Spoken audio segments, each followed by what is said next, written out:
Everyone, मैं हूं Suman Roy and welcome back to my channel. सो आज हमारे वीडियो का जो टॉपिक है वो ये है कि अगर आपका जो 7th हाउस का लॉर्ड है वो अनुराधा नक्षत्र में प्लेस्ड है तो उसके अकॉर्डिंग आपको कैसा स्पाउस मिलेगा। आपके स्पाउस के कैरेक्टरिस्टिक्स के बारे में हम लोग और भी डिटेल में जानेंगे, पर उससे पहले अगर अभी तक आप लोगों ने मेरे चैनल को सब्सक्राइब नहीं किया है then please subscribe to the astro Vidyalaya channel and also press the bell icon ताकि इस चैनल से रिलेटेड कोई भी वीडियोज़ आप मिस ना करें। और अगर आप मुझसे कोई भी पर्सनल कंसल्टेशन लेना चाहते हैं तो अभी आप लोग डिस्क्रिप्शन सेक्शन में चले जाइए, वहाँ से आपको सब डिटेल्स मिल जाएगा। और अगर आपको ये वीडियो थोड़ा सा भी इन्फॉर्मेटिव लगे देन एक लाइक कर दीजिएगा, कमेंट में अपना ओपिनियन ज़रूर बताइए कि वीडियो कैसा लगा, और वीडियो को जो लोग एस्ट्रोलॉजी फॉलो करते हैं उन लोगों के साथ ज़रूर शेयर कीजिएगा। हमेशा खुश रहिए, यही प्रार्थना के साथ डिस्कशन पे चलते हैं। अब देखिए, अगर आपका जो 7th हाउस का लॉर्ड है वो अनुराधा नक्षत्र में प्लेस्ड है तो अनुराधा नक्षत्र 17 नंबर नक्षत्र है। इस नक्षत्र के जो लॉर्ड है वो है शनिदेव।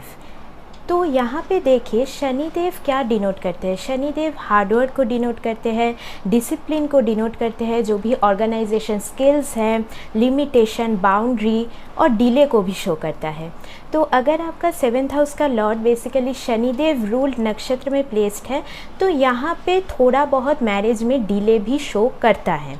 पर यहाँ पे और भी चीज़ें देखनी होगी, मतलब अगर आपके 7th हाउस में भी शनिदेव बैठे हैं या फिर शनिदेव का एस्पेक्ट पड़ रहा है या फिर 7th लॉर्ड शनिदेव के साथ कंजंक्शन में है तो यहाँ पे जो डिले वाली बात मैंने बोली है वो और भी ज़्यादा प्रोमिनेंट हो जाएगी। पर यहाँ पे बस शनिदेव रूल नक्षत्र में प्लेस होने से ही डिले नहीं होता हमेशा। यहाँ पे ये भी हो सकता है कि अगर अर्ली मैरिज का कुछ योग है तो पर्सन की शादी पहले हो जाती है, पर उनके साथ मतलब जो पार्टनर का जो बॉन्डिंग है उसमें थोड़ा बहुत परेशानी आ सकती है, जो कि आफ्टर 30 जाके उन लोगों का बॉन्ड ज़्यादा सुधर जाता है। तो ये भी आप ऐसे इसको सोच सकते हो, ठीक है। अब देखिए, ये जो नक्षत्र है ये वृश्चिक राशि में पड़ता है। इस नक्षत्र का जो मीनिंग है वो बेसिकली इस नक्षत्र को स्टार ऑफ सक्सेस माना जाता है, मतलब सक्सेस के साथ बहुत ज़्यादा एसोसिएटेड है। और यहाँ पे आप अनुराधा, राधा को सक्सेस से एसोसिएट करके सोच सकते हो, मतलब बाद में मिलने वाला जो सक्सेस है उससे आप एसोसिएट करके इसको सोच सकते हो। या फिर आप राधा को यहाँ पे जो राधा किशन वाला जो प्योर लव है उसके साथ भी आप जोड़ के इसको देख सकते हो। तो यहाँ पे आपके पार्टनर बेसिकली आपके प्रति बहुत ही ज़्यादा डिवोटेड होंगे और जो सेल्फलेस लव है वो आपको उनके अंदर दिखने को मिलेगा, लाइक राधा, ठीक है। अब देखिए, इस नक्षत्र का जो सिंबल है वो है कमल, लोटस फ्लावर। अब देखिए, कमल का जो फूल है वो कीचड़ में खिलता है ना।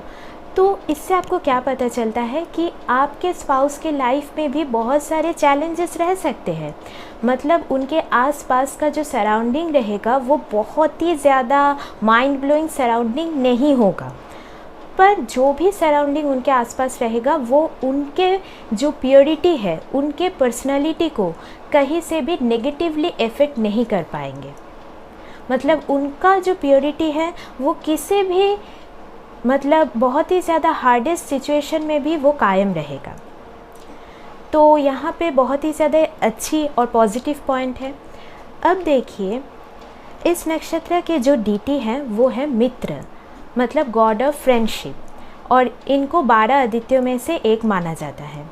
तो यहाँ पे आपको क्या पता चलता है कि आपके स्पाउस के अंदर जो फ्रेंडशिप वाला थिंग है वो बहुत ज़्यादा अच्छा आपको दिखने को मिलेगा। आपके स्पाउस बहुत ही लॉयल एक फ्रेंड रहेंगे और उनको पता होगा कि फ्रेंडशिप का क्या मायने हैं, और बहुत ही अच्छे कंपेनियन वो आपके यहाँ पे बन सकते हैं।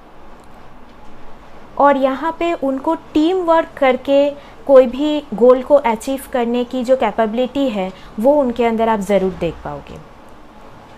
अब देखिए, यहाँ पे आपके स्पाउस बहुत ही ज़्यादा लॉजिकल पर्सन होंगे, हार्ड वर्किंग होंगे, प्रैक्टिकल होंगे, क्योंकि यहाँ पे देखिए वृश्चिक राशि है जो मंगल रूल्ड है और यहाँ पे शनिदेव रूल्ड नक्षत्र, तो कहीं ना कहीं मंगल देव और शनिदेव के बीच मतलब बहुत ज़्यादा अच्छी बॉन्डिंग तो नहीं है। तो यहाँ पे आपके स्पाउस को भी लाइफ में बहुत सारे कॉम्पिटिशन्स फेस करना पड़ सकता है, पर उनका जो विल पावर है ना वो बहुत ज़्यादा अच्छा रहेगा। तो यहाँ पे बेसिकली आप इसको ऐसे सोच सकते हो कि आपके स्पाउस को पता होगा कि लाइफ की बेसिकली रियलिटी क्या है, और वो उनसे घबराएंगे नहीं। कोई भी कंपटीशन से पीछे हट जाना ये आप अपने स्पाउस के अंदर नहीं देख पाओगे। और यहाँ पे बेसिकली आप ये देख पाओगे कि कोई भी उनका अगर गोल है तो वो अकेले वो अचीव नहीं करना चाहेंगे। एक टीम बना के, उन टीम को अच्छे से मैनेज करके कोई भी गोल को अचीव करने की जो कैपेबिलिटी है वो आप उनके अंदर देख पाओगे। बहुत ही ज़्यादा करेजियस होंगे आपके स्पाउस। और यहाँ पे देखिए, अगर मैं प्रोफेशन की बात करूँ तो कोई भी यहाँ पे scientific related, research related profession में वो हो सकते हैं, या फिर लॉ रिलेटेड प्रोफेशन में हो सकते हैं, मेडिकल से रिलेटेड भी प्रोफेशन में वो हो सकते हैं, या फिर यहाँ पे उनका जो इंटरेस्ट है वो ऑकल्ट के ऊपर भी बहुत ज़्यादा हो सकता है, एस्ट्रोलॉजी के ऊपर, क्योंकि स्कॉर्पियो रूल्ड साइन में ये नक्षत्र पड़ता है। तो यहाँ पे आपके स्पाउस एस्ट्रोलॉजर भी हो सकते हैं, ठीक है। और आपके स्पाउस को ना घूमना फिरना, ट्रैवल करना बहुत ज़्यादा अच्छा लगता होगा। फॉरेन लैंड में भी वो कभी ना कभी ट्रैवल करे होंगे, या फिर फॉरेन में जाके सेटल हो जाने की भी पॉसिबिलिटीज़ यहाँ पे शो करती है। क्योंकि देखिए, इस नक्षत्र का जो योनि है वो बेसिकली हिरन के साथ इसको जोड़ा गया है, फीमेल डियर, ठीक है। तो आपके स्पाउस के अंदर जो क्यूरियोसिटी है वो बहुत ज़्यादा रहेगी, लाइफ को लेके, लाइफ को जानने का एक क्यूरियोसिटी आप अपने स्पाउस के अंदर देख पाओगे। तो इसी वजह से वो ट्रैवल करते होंगे।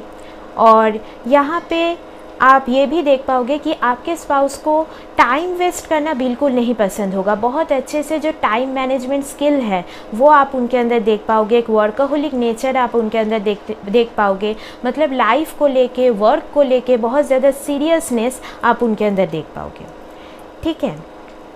अब देखिए, अगर मैं यहाँ पे फ़िज़िकल अपीयरेंस की थोड़ा सा मैं यहाँ पे बात कर लेती हूँ, तो आपके स्पाउस दिखने में अट्रैक्टिव होंगे। और अगर आप ये फ़ीमेल के लिए देख रहे हो तो यहाँ पे उनका जो बॉडी स्ट्रक्चर है वो लीन बॉडी स्ट्रक्चर हो सकता है।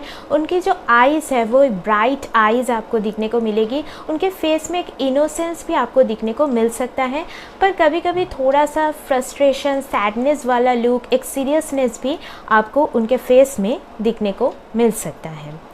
बट उनका जो बॉडी है वो बेसिकली एक सुगठित बॉडी, या फिर अगर आप ये मेल के लिए देख रहे हो तो एक एथलेटिक फिगर भी आप यहाँ पे देख सकते हो। पर ओवरऑल उनका जो पर्सनैलिटी है वो अट्रैक्टिव होगा। सबसे बड़ी बात यहाँ पे ये है कि उनका जो हार्ट है ना वो बहुत ज़्यादा प्योर हार्ट होगा। मतलब बहुत ही ज़्यादा प्योर सोल आप यहाँ पे सोच सकते हो, क्योंकि कमल का फूल एसोसिएटेड है।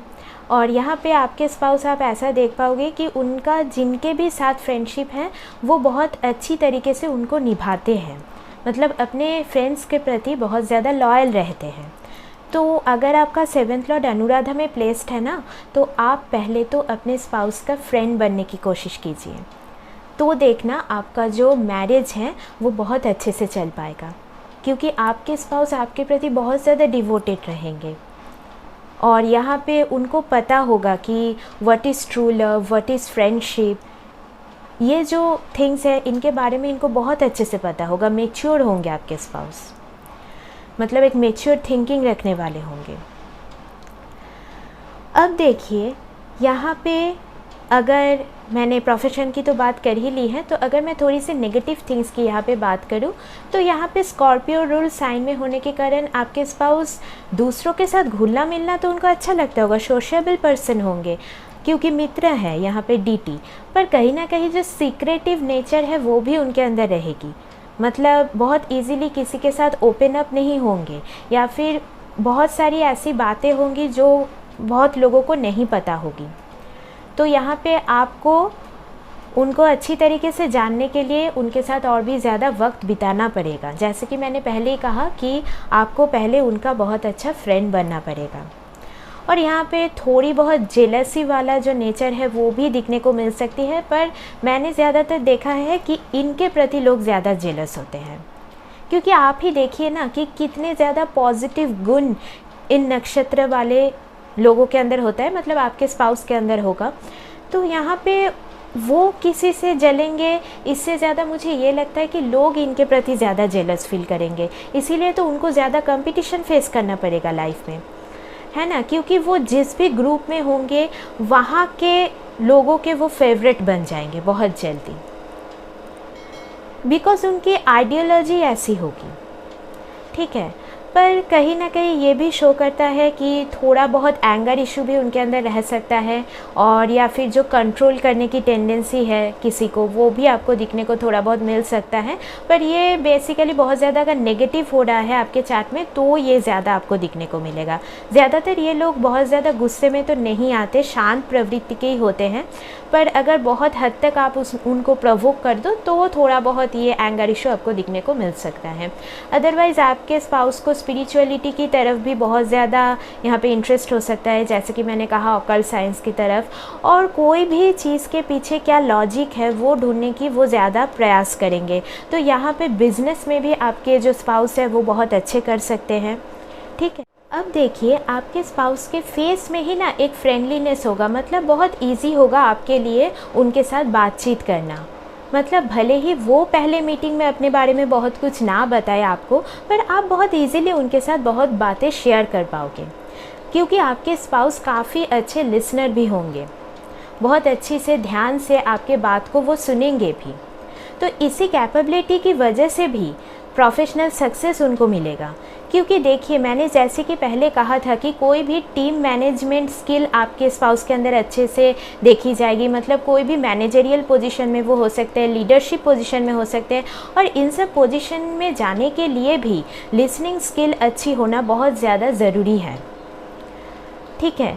अब देखिए आपके स्पाउस को ना भूख बिल्कुल नहीं बर्दाश्त होती होगी, मतलब यहाँ पे अगर उनको मतलब हंगर इशू थोड़ा बहुत रह सकता है, मतलब बिल्कुल भी यहाँ पे मैं थोड़ा बहुत फूडी भी कह सकती हूँ, तो इसी वजह से बाद में जाके थोड़ा सा बेली फैट वगैरह भी आ सकता है, और या फिर खाने के ऊपर बिल्कुल भी कंट्रोल ना होने की वजह से बाद में अगर कोई डिजीज़ हो गया तो उसके वजह से भी उनके लाइफ में थोड़ा बहुत प्रॉब्लम आ सकता है। तो इस बात के ऊपर आपको थोड़ी सी ध्यान रखने की ज़रूरत है, क्योंकि यहाँ पे फायर एलिमेंट है, तो इसी वजह से जो भूख लगने की बहुत ज़्यादा टेंडेंसी है वो आपके स्पाउस के अंदर हो सकती है, ठीक है। अब देखिए आपके स्पाउस के अंदर ना बहुत ज़्यादा अच्छी सोशेबल स्किल तो मैंने यहाँ पे होगी वो बता ही दिया है, और उनको पता होगा कि लोगों के साथ कैसे डील करना है, ये उनको बहुत अच्छी तरीके से आता होगा। पर कहीं ना कहीं उनके अंदर एक लोनलीनेस आपको दिखने को मिल सकता है, एक सैडनेस, एक लोनलीनेस, जो कभी कभी मैंने जो कि पहले उनके अपीयरेंस में भी कहा कि उनके फेस से ही आपको नज़र आ सकता है, ठीक है। तो ये बेसिकली जो मार्स और सैटर्न की वजह से जो लाइफ की हार्श रियलिटी है जो उनको फेस करनी पड़ेगी, तो इसी की वजह से ये जो थिंग्स है ये आपको उनके अंदर दिखने को मिलेगी। तो देखिए अगर मैं ओवरऑल देखूँ तो यहाँ पे आपके स्पाउस आपके प्रति डिवोटेड रहेंगे, केयरिंग होंगे, उनको पता होगा कि what is commitment, what is marriage, what is love, उनको इन सब का ज्ञान होगा। और 7th लॉर्ड शनिदेव रूल नक्षत्र में होने के कारण यहाँ पे शनिदेव आपको सिखाएंगे कि मैरिज एक रिस्पॉन्सिबिलिटी है और उसको कैसे हैंडल करना चाहिए। तो यहाँ पे शनिदेव रूल नक्षत्र में होने के कारण भले ही मैरिज थोड़ा सा डिले हो, पर यहाँ पे मैरिज लॉन्ग लास्टिंग होता है, मतलब आपका मैरिज जो है वो टूटेगा नहीं आसानी से। और पार्टनर अगर अनुराधा नक्षत्र में यहाँ पे 7th लॉर्ड प्लेस्ड है तो क्या ही बात है ना। और यहाँ पे आपके स्पाउस के साथ आप बहुत अच्छे से तालमेल बिठा के चल भी पाओगे, तो यहाँ पे मुश्किल वाली कोई बात नहीं है, ठीक है। तो आज का जो डिस्कशन है वो यहीं तक रखते हैं, मिलते हैं नेक्स्ट वीडियो में, तब तक के लिए take care and bye bye.